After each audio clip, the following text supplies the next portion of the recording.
Good evening, everyone, and welcome to this meeting of the East End Planning Committee. My name is Councillor Penny Rivers and I chair the committee. Please keep your statements brief and to the point. We have no speakers this evening, but in order to vote, you must be in the room to hear the whole debate. So we come to agenda item number 1, apologies for absence. Kissy, are there any? Yes, we've had apologies from Councillor Else, Councillor Costa, Councillor Follows and Councillor Higgins. Thank you. Agenda item number 2, minutes of the last meeting. Are we happy to agree those minutes? Please indicate. Agreed. Thank you. Agenda item number 3, declarations of interest. Kissy, are there any? Councillor Darcy.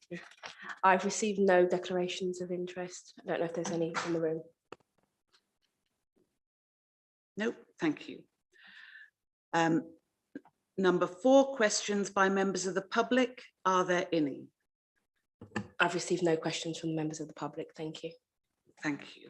Agenda item 5, questions by members. Are there any? None received. None received.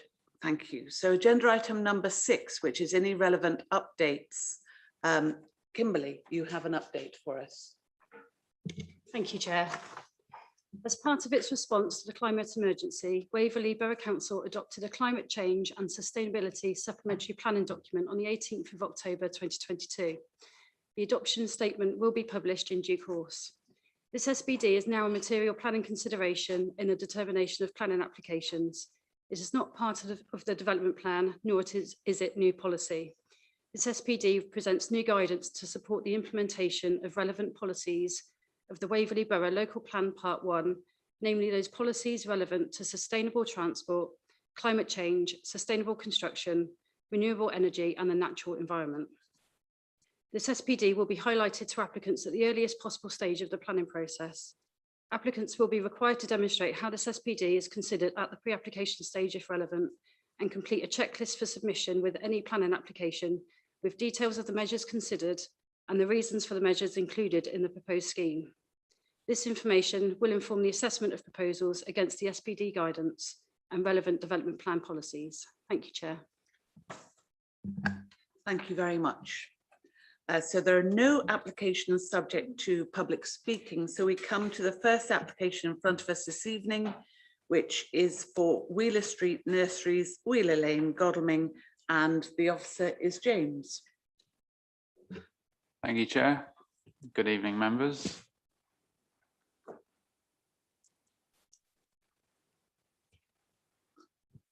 This application for 17 dwellings at Wheeler Street Nurseries, Wheeler Lane, Whitley, was originally presented to committee on the 31st of August and was deferred for further information. And just to remind members, this is an aerial photograph of the site. You can see towards the top the area of gravel and some disused greenhouses. That is the application site, and the access road, Petticoat Close, coming from Wheeler Lane through the existing phase 1 development and to the site at the north there. So the update since the deferral, the item was deferred for 3 reasons. Firstly, for an in-person traffic survey to be requested from the County Highway Authority. Secondly, for clarification from Thames Water regarding the sewerage. And thirdly, for the submission of a construction transport management plan to be provided in advance. And for Whitley Parish Council to be given the opportunity to comment on that document. So the first reason for deferral, the traffic survey, we have received an empirical traffic survey which was carried out by the applicant. The County Highway Authority declined to carry out an in-person survey. The Highway Authority consider the results from the applicant survey to be consistent with the TRIX figures so the computer figures, the modelled figures previously presented.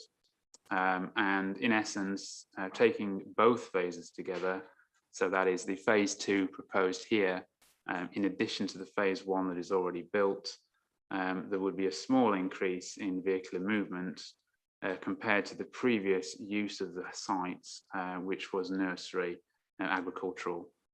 And essentially the Highway Authority are satisfied there will be no significant impact to the highway network as a result of the proposed developments.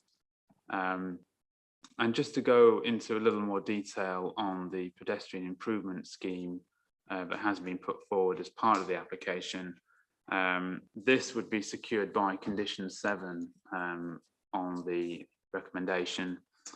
And you've got some traffic islands, Petworth Road and Wheeler Lane, and some street footpath improvements shown there. Condition 7 also proposes a virtual footway. So on this drawing here, you may be able to see my cursor, and the Petticoat Close access is this here. Currently, there are no pedestrian, there's no footpath, and there are no markings on the road.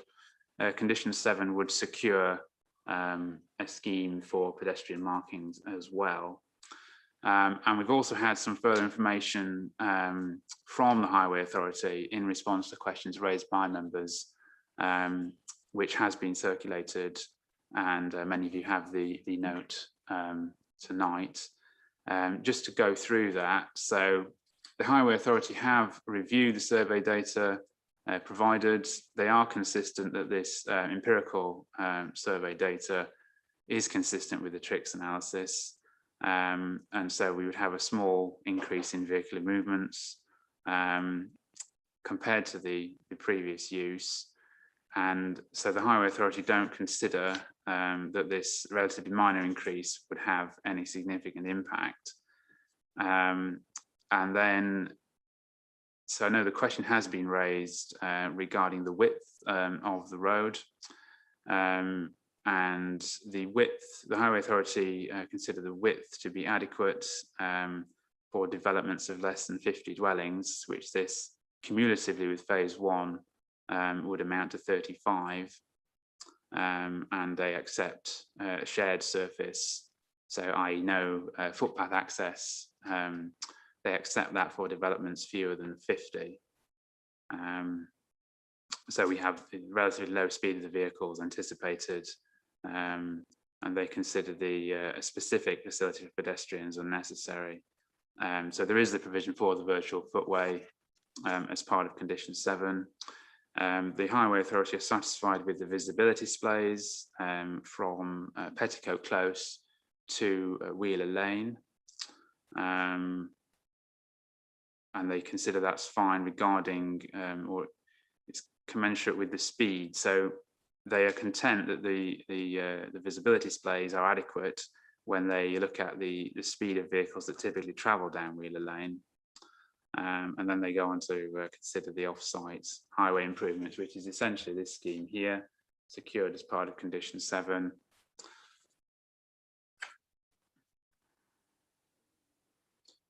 So on balance, they consider, the Highway Authority consider that subject to the conditions which are listed, including condition 7, with the pedestrian improvements, they consider the proposed development would provide safe and suitable access for all users and would have no unacceptable impact to highway safety. So moving on to the other reasons for deferral. The second reason was sewerage infrastructure, and there's been a long-standing odour issue around the Petticoat Close access. And the applicant has provided a report and done a bit of digging into this, and ultimately this odour is caused by the sewerage system installed on phase 1. So the sewerage system for phase 1 was designed for a large number of dwellings than are contained within the phase 1 development. So essentially, the sewerage system in situ was designed for both phases. And of course, it's only serving phase 1 at the moment. So the sewage essentially sits in the sump and isn't sort of processed through the system quickly enough, which causes the odour issue. And the long-term fix for that is the phase 2 scheme. In the short term, as set out in the report, the applicant has taken steps to seal the system so that the odours don't escape. Now, this system is privately owned and serves the existing phase 1 development. So it's outside of this site, and the actual odour issue, if sufficiently serious in its scope, would be an environmental health matter, not a planning matter. So the environmental health team have separate powers under the Environmental Protection Act and indeed the Building Act, and they can take their own action on what would essentially be a public health issue. And this is not a planning matter, because it would be a duplication of powers that are held by different regulatory regimes. So as set out in the report, we would struggle to rely on that as a reason to refuse permission for the phase 2 scheme.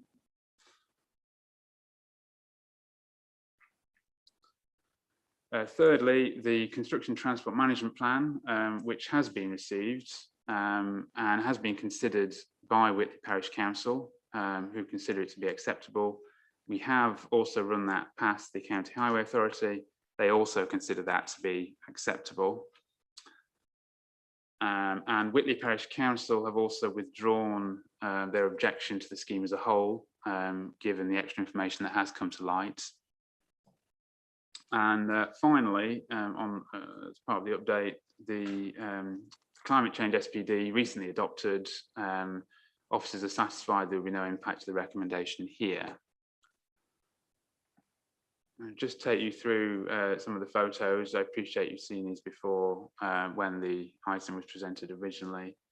So this is the site access. We've got Wheeler Lane in the foreground, Petticoat Close on the left, and in the distance, Petworth Road. Looking west at the access again, so the site access, Petticoat Close on the right, Wheeler Lane in the foreground. This is looking north up the access road, Petticoat Close, toward the development. Take a left turn at the end there. This is within the site. This is a phase 1 scheme, Petticoat Close, and the road running through. These are some of the houses on phase 1. Again, this is the access road, Petticoat Close. You can see in the distance there the fence, boundary of the application site for phase 2. Close-up shot of that, the fence there segregating the 2 sites, and in the distance the disused greenhouse for the former nursery use. And this is the site as it appears, some disused structures, and just coming around in panorama.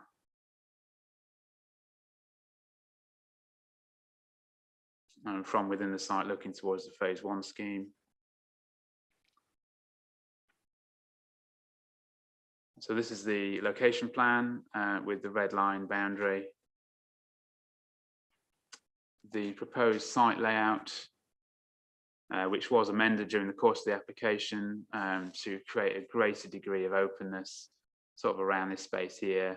And that's where the play area would be. Affordable units designated by the blue dots just on the south side of the site. Some street scene shots.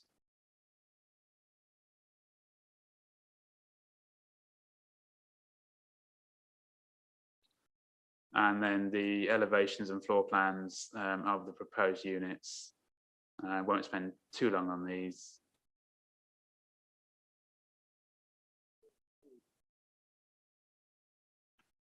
The variety of different house designs bed spaces.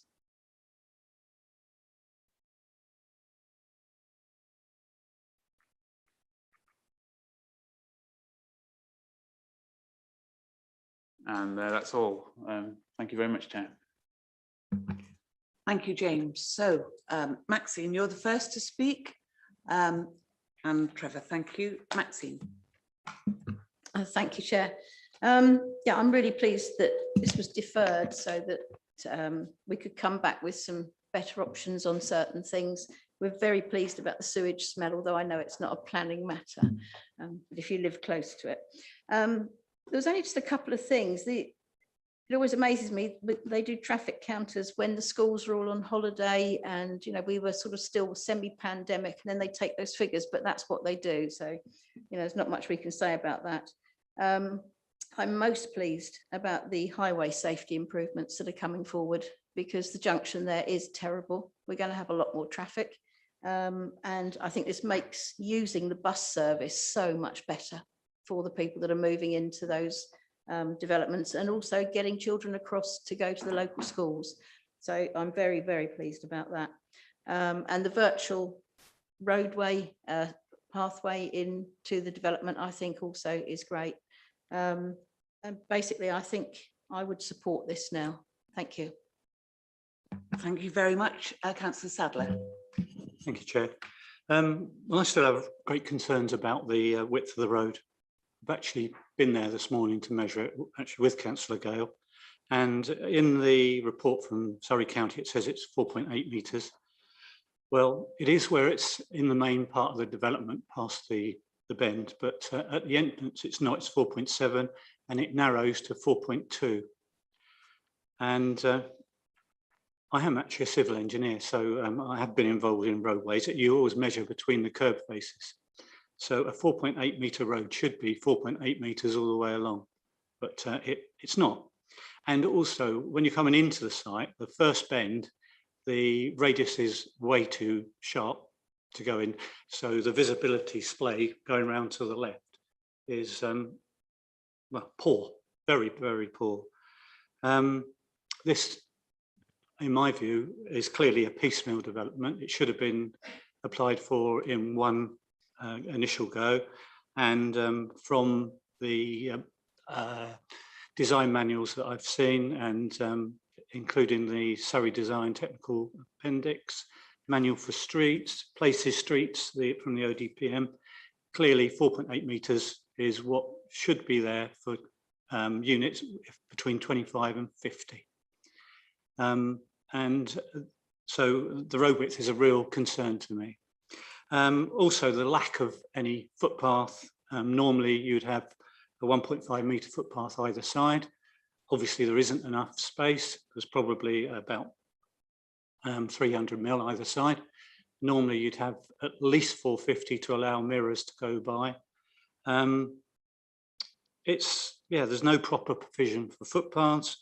And so pedestrian, prams, disabled cyclists, especially on the bend, could be in real danger. And although possibly the risk of having an accident hasn't increased, but the likelihood has doubled by doubling the number of units there. So I'm afraid I can't get past the access road, and I won't be supporting unless I hear something to the contrary. It's a real shame that Surrey County Council are not at this meeting. Thank you. Are there, Councillor Wilson. Thank you, Chair.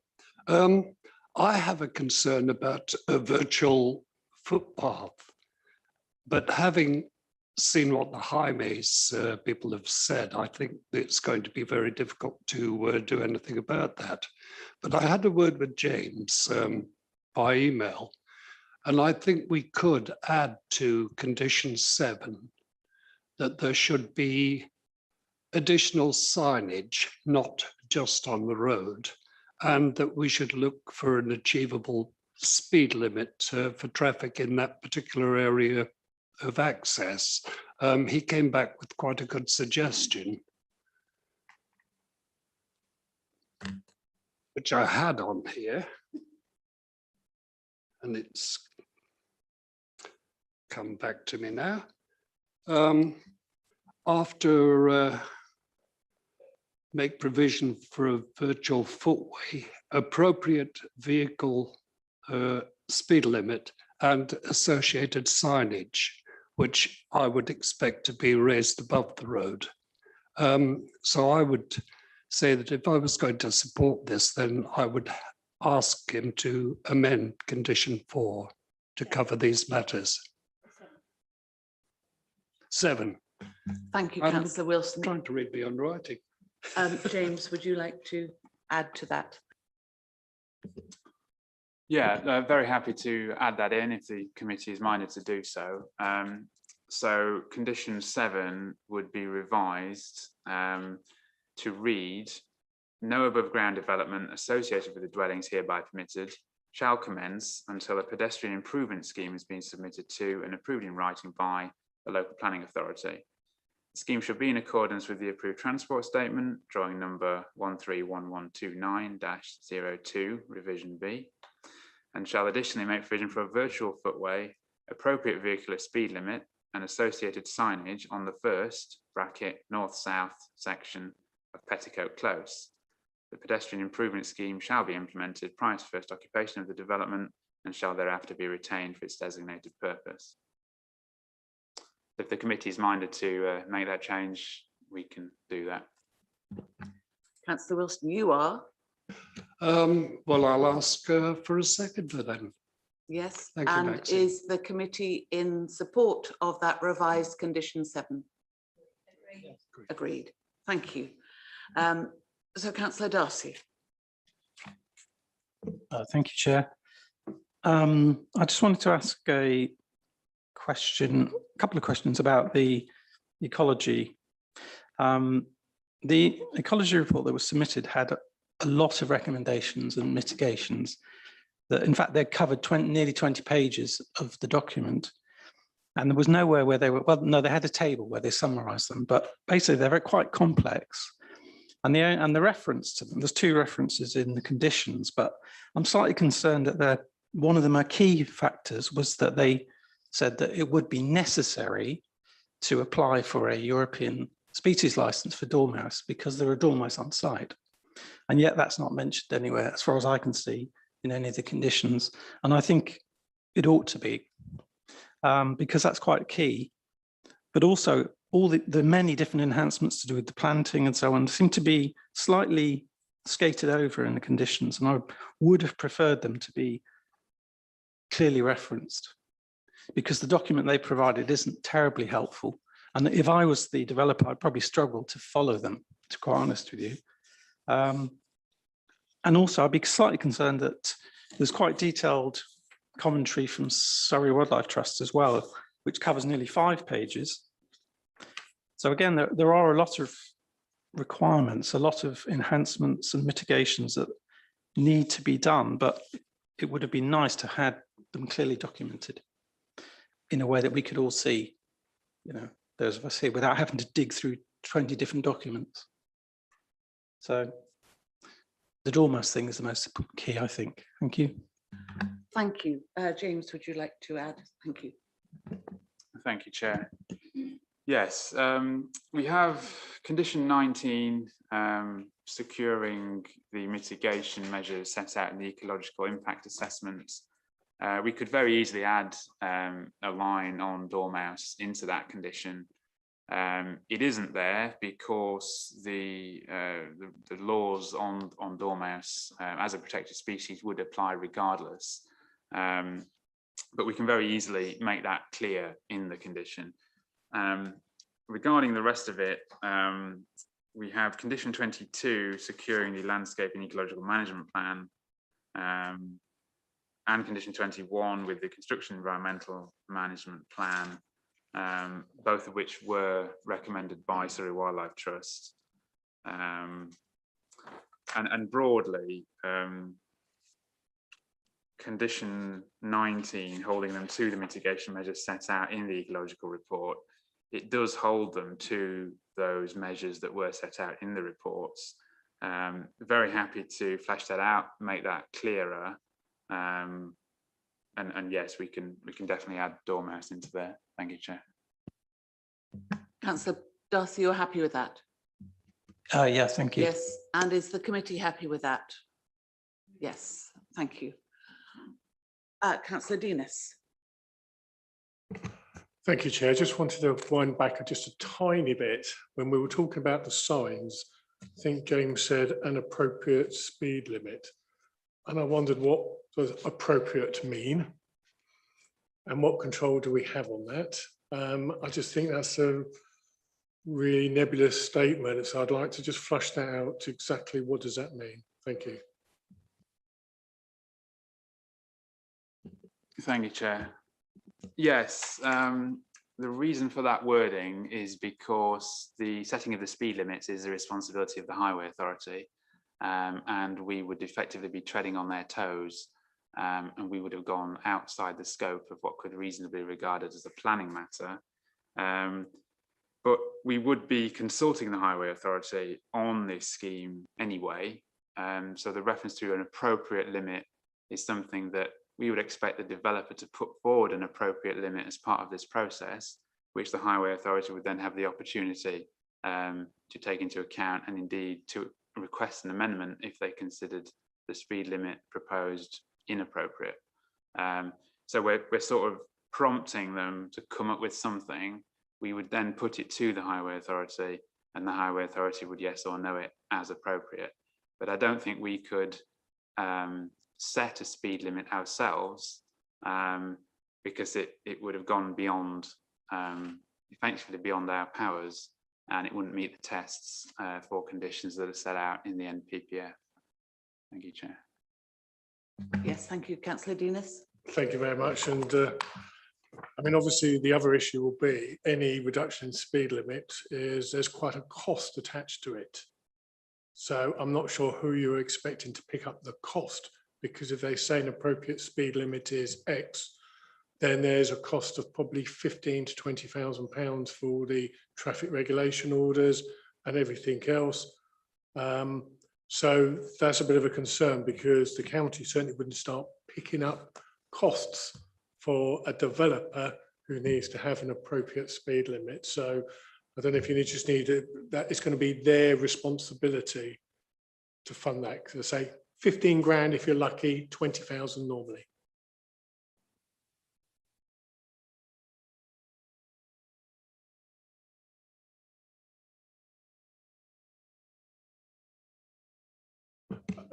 They will, but as I know, as the portfolio lead for highways, this wouldn't be the top of their priority list, and there is a cost, and that cost has to be found somewhere. So I wouldn't be expecting the highways to be dipping their hands in the pockets to enable a planning to reduce the speed limit. I'm just raising that flag now, that it's not quite as simple as, oh, they'll pick up the costs. It doesn't quite work like that, Barry. Traffic regulations. Yeah. Yep. Yep. Yeah, if I could just to clarify, they wouldn't be able to even to comment. Yeah, they wouldn't be able to occupy before that scheme was implemented. So it would need to be worked out, and if the Highway Authority would not pay for whatever reason, then the developer would need to, because if they did not, they would not be able to occupy the houses. The condition is worded so that the pedestrian improvement scheme would have to be implemented prior to first occupation. So they could not occupy the development without getting that scheme into place. Thank you, Chair. Thank you, Chair. Thank you. Suddenly we have three more speakers, Councillor Townsend, Councillor Gale, Councillor Wilson. So Councillor Townsend. Thank please. you. Thank you. I just want to pick up on something Councillor Dean has just said. I'm just a little bit concerned that we're straying into sort of different regulations and whether or not that is a reasonable condition to have, because to be honest, we cannot enforce here a speed limit. We're not the Highways Authority. So whilst I totally find that something that I would like to support for highways to do, I don't know whether or not we could actually include that in a condition. I don't know whether or not we have got the you know, the authority to be able to do that, to say an appropriate speed limit, because I think we might be straying into other areas. Yeah, I completely take the point. I think we are pushing it as far as we can, and that's why it doesn't spell out an actual limit. But I think we can request one. We're not saying what it would be, because that's not for us to decide. But we can request one be included with that scheme. That scheme would pass to the Highway Authority for their approval, and then it's their decision as to what speed limit they think appropriate. Can I come back, Chairman? Thank you. Do you think it would be better to put within there that whether or not we'd like to see the speed limit reviewed or something like that, that we're not actually we're loosening it slightly, because obviously we're not saying an appropriate speed limit. You know, I think it could be challenged, that kind of wording that we're using slightly there. I don't know. Just trying to make sure that it can be enforced in some way without it being, you know, thrown out.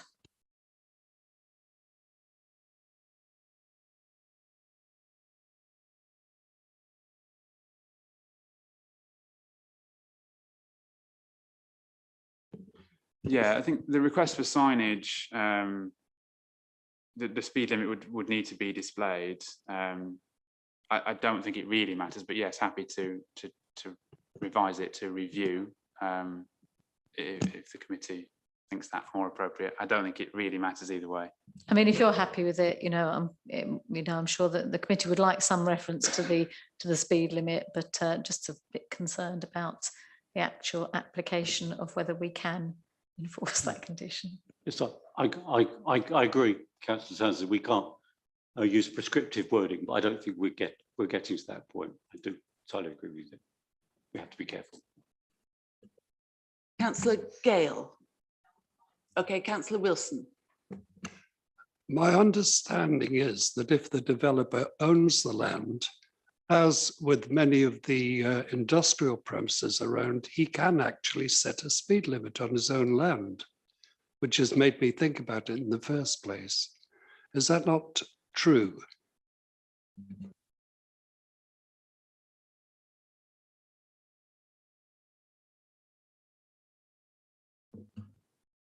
As I understand it, the roads on site are not being offered for adoption, so they will remain private. So that the national speed laws would not be applicable on site. That would be right, I think.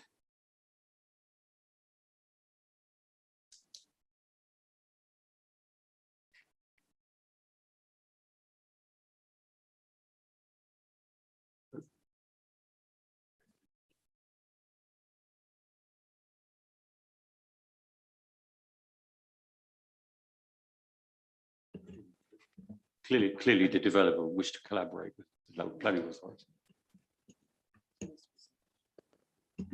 Yeah, I think we can ask for an appropriate limit, or we can ask for the limit to be reviewed. We can see what highways consider, and then if it's an adopted way, it's for the Highway Authority to determine. If it's unadopted and private, potentially we could enforce something.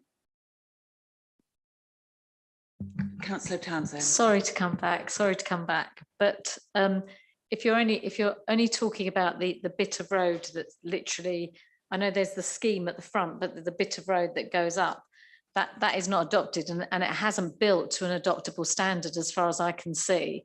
So therefore it would never be adopted. Therefore Surrey Highways would probably not even give a view on it because it's not an adoptable road, and therefore whilst the developer can erect whatever signage they want, it wouldn't be, I do not think it would be enforceable signage, although it might be, you know, something, please, you know, drive carefully kind of signage sort of thing. But I think, you know, we're straying into an area that, again, is a little bit off of what we have got under our control.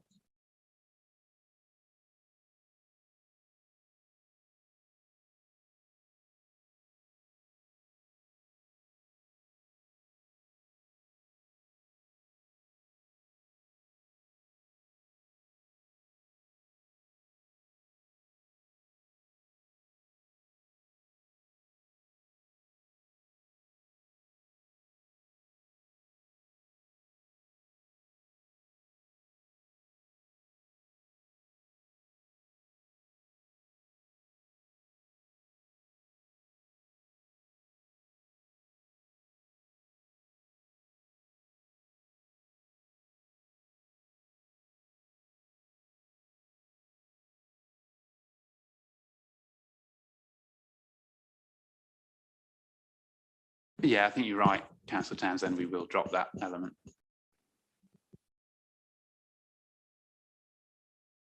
Councillor Darcy. Yeah, I just wanted to say how disappointed I was. There wasn't much reference to sustainability and, for example, no mention of the type of energy saving devices or whether or not they'll be. In fact, there was mention of solar panels, and they said they wouldn't have them, which again was very disappointing. I think, given it's 2022 and the situation with energy prices, I find it quite astonishing that any developer would not put solar panels on houses as a matter of course. I don't know what sort of heating they'll have, but probably it's going to be the usual gas boilers. And again, it's very disappointing. I'd like to see, because I read their whatever they call it, design and access statement, and they had, I think, 5 lines about energy, which basically said all windows will be double glazed. Well, hoorah! I mean, seriously. And that was kind of it. Improve thermal detailing. So that's very disappointing in my view. But I thought it might be interesting to mention that in section 5.13, they were talking about inclusiveness. And they said the proposed development will place an emphasis on pedestrian, mobility impaired and cycle use over car travel. Seriously? Thank you. James. Yeah, I would just say we could condition a scheme of sustainability measures. So we could require some of those details by condition if the committee were minded to add that on.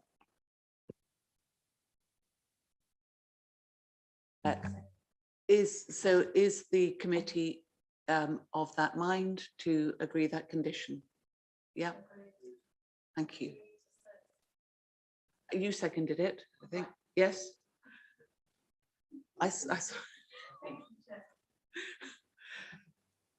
Any other speakers? No. So we have a recommendation with some revised conditions that I'm sure James would read again, should you want that. But I think that we've got that.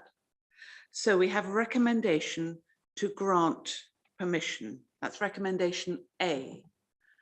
Would all those in favour of recommendation A with the revised conditions please show?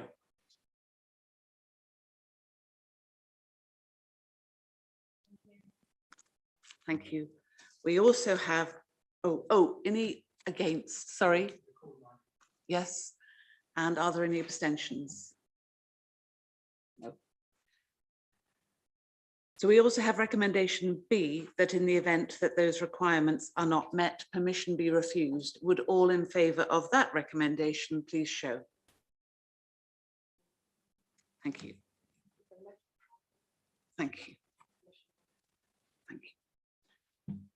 So we come to the second application, which is Oxford Water, Portsmouth Road. And James, it's over to you again. Thank you. Thank you very much, Chair. I'll just share the presentation.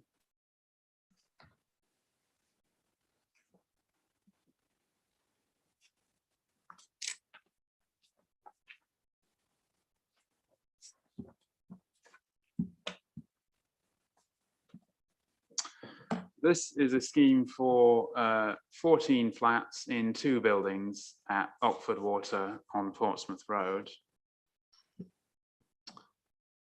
Location plan showing the red line boundary, railway immediately east, and just further to the north we've got a railway bridge. The inn on the lake is somewhere to the northeast. This shows slightly more detail. The site denoted by the blue dot toward the left of screen, railway line running through the centre. The Portsmouth Road visible as well, in on the lake towards the extreme right of shot. Some site photographs. This is the view of the site from Eashing Lane. The double existing access points can be clearly seen. The existing building on site is toward the right-hand side with the double chimneys. Another shot now looking south along the Portsmouth Road, the existing building in the centre. And this is looking a little further up, again looking south, existing building to the left, and the garage that's a little further along on the right. This is looking in the opposite direction, north, building on the right and the road curving on down. And again, a little bit further up the road, showing the bus stop, associated signage and roadway. And again, this is just a little bit further along, showing the two access points from the different angle and the existing pedestrian island. A couple of shots now of the existing building, formerly a house in multiple occupation, appeared disused and unoccupied when I visited the site a month or two back. Again, from the other angle, a lot of the curtilage is being used as an adult car park.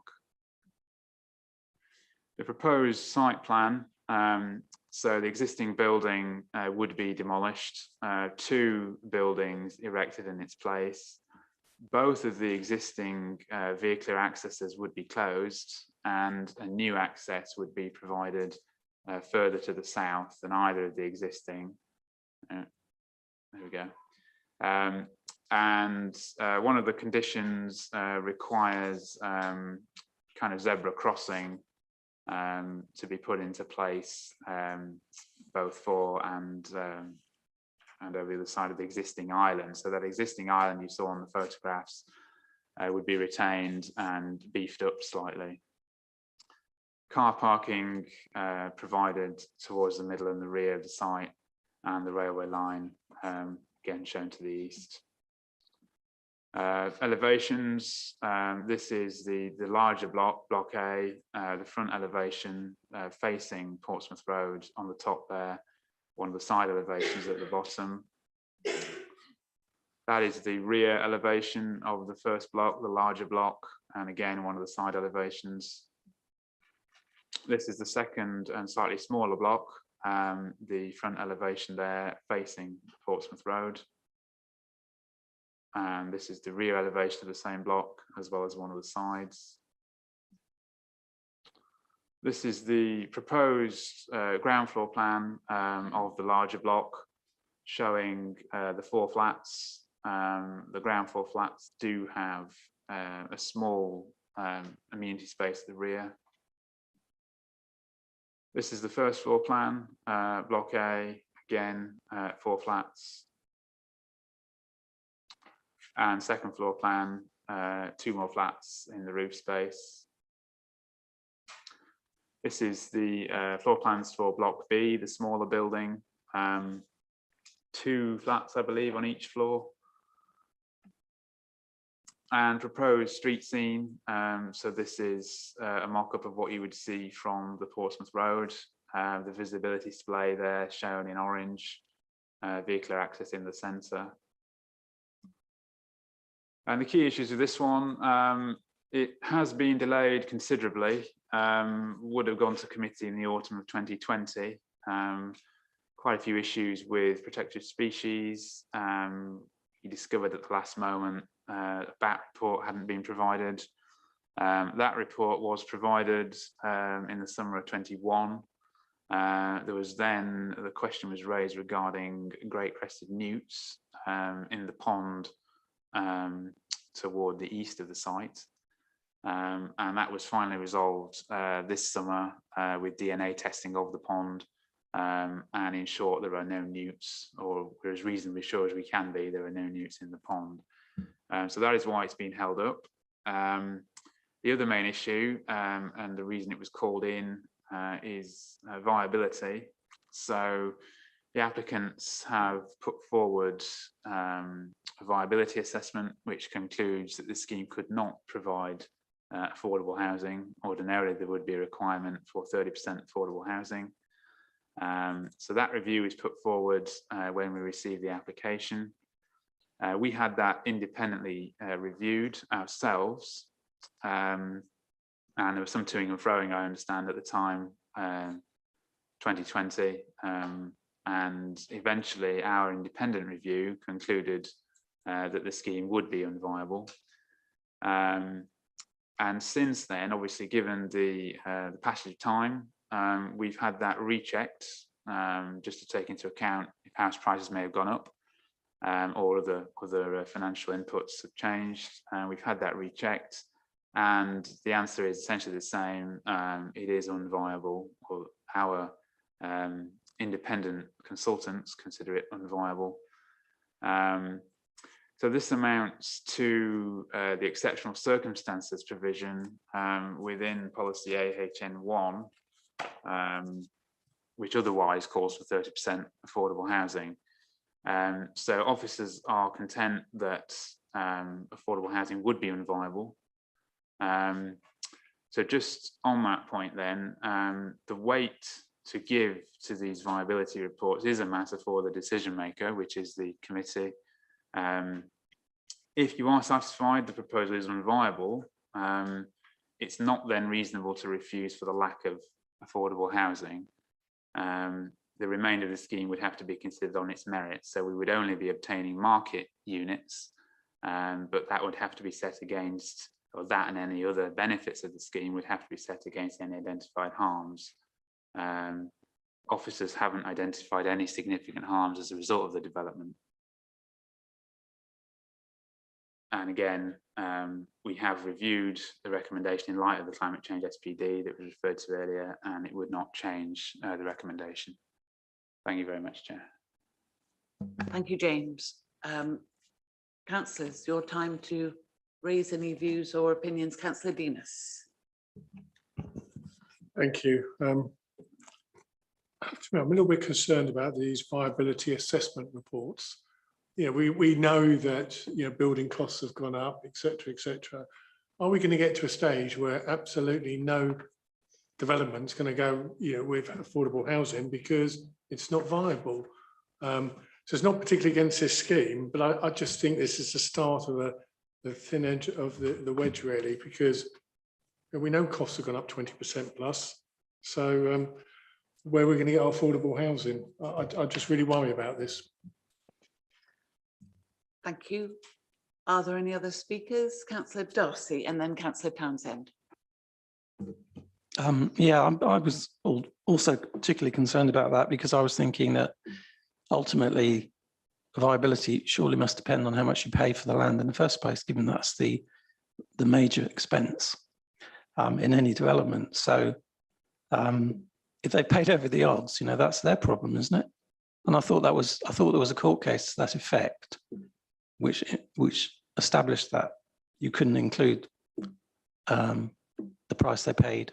It had to be, there was some other measure which they used. I can't remember what it was. Anyway, the point really being that, as Councillor Denis said, we could easily find ourselves in a position, if this is a block of flats, now you would expect blocks of flats to be the most likely to be viable for affordable housing. The fact that they can't even make flats viable suggests we have a real problem here.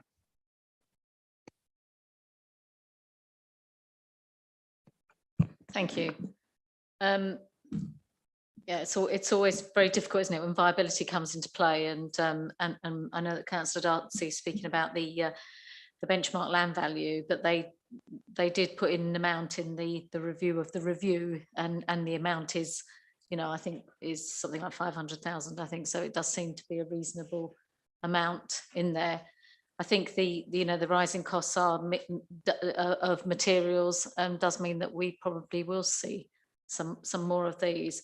What is disappointing is that the properties, although I'm not sure that the amount was included, but the technical space standards, that it doesn't meet the technical space standards, the government test standards, and it would be good for them to be able to meet that. I know it's only a marginal, it says, so I'm not sure it actually put the amounts in there, but that is disappointing when they're quoting viability and they're not building to a sufficient size.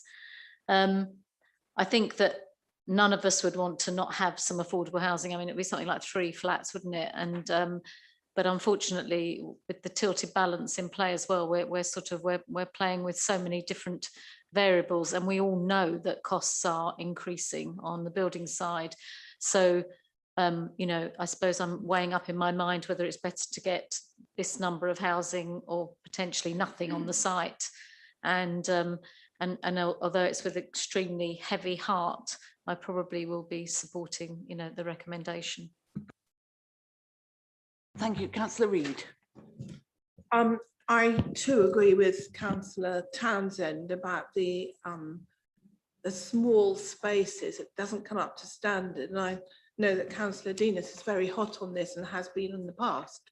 So that is a concern.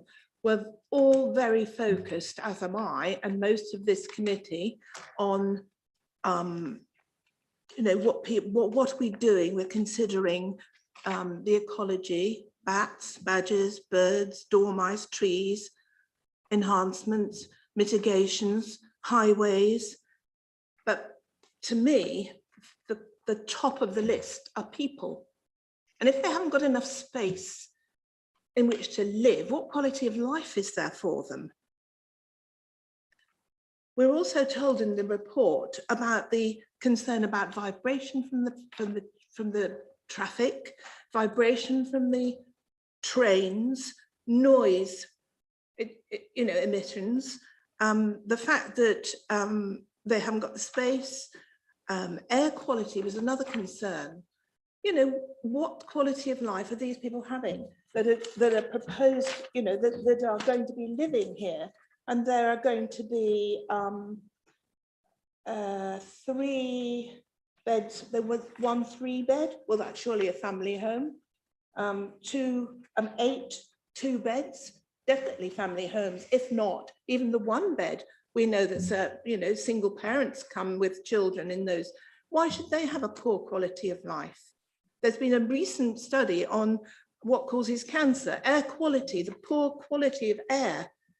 You know, we would really all stand up and object to housing chickens in small little coops and bringing them up like it. So my gripe here is with quality of life for people.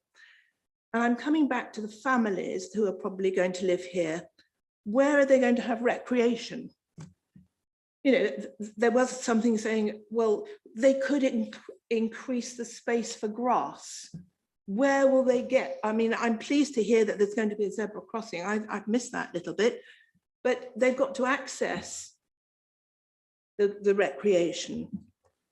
You know, it's very disappointing, the quality of life for people. That's my point. A point well made. Thank you. Councillor Wilson. Oh, I beg your pardon. James, you'd like to say something? Thank you, Chair. Just to clarify on the space standards, 6 of the 14 flats would be marginally below. The margins are between 2 and 4 square metres, so it is quite a small degree, and that is why the report concludes as it does. Bearing in mind, of course, that we haven't adopted the standards, so we can't insist that they are followed to the letter. We've just taken the balanced view that the shortfall is minor, and therefore we've let it go on this occasion. Thank you, Chair. Thank you, Chair. My feeling is that we are blessed that they actually brought this viability thing in before they started building, because it could quite happily have happened midway through. One thing we learned from COVID is that people need space. And these developments, it's an awful development. It's a tiny, crammed development in quite a difficult area to get from and to without a car. I just don't like it, but I can't see a planning reason not to support it. It's a nightmare, isn't it? Thank you, Chair. Thank you. I think we're going to find this difficult then. Are there any other speakers? No. I'll come to the recommendation.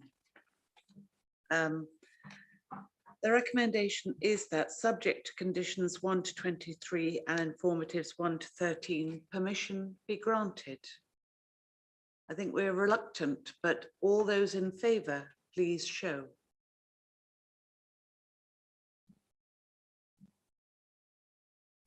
And those against? And those abstaining? It is carried. Thank you.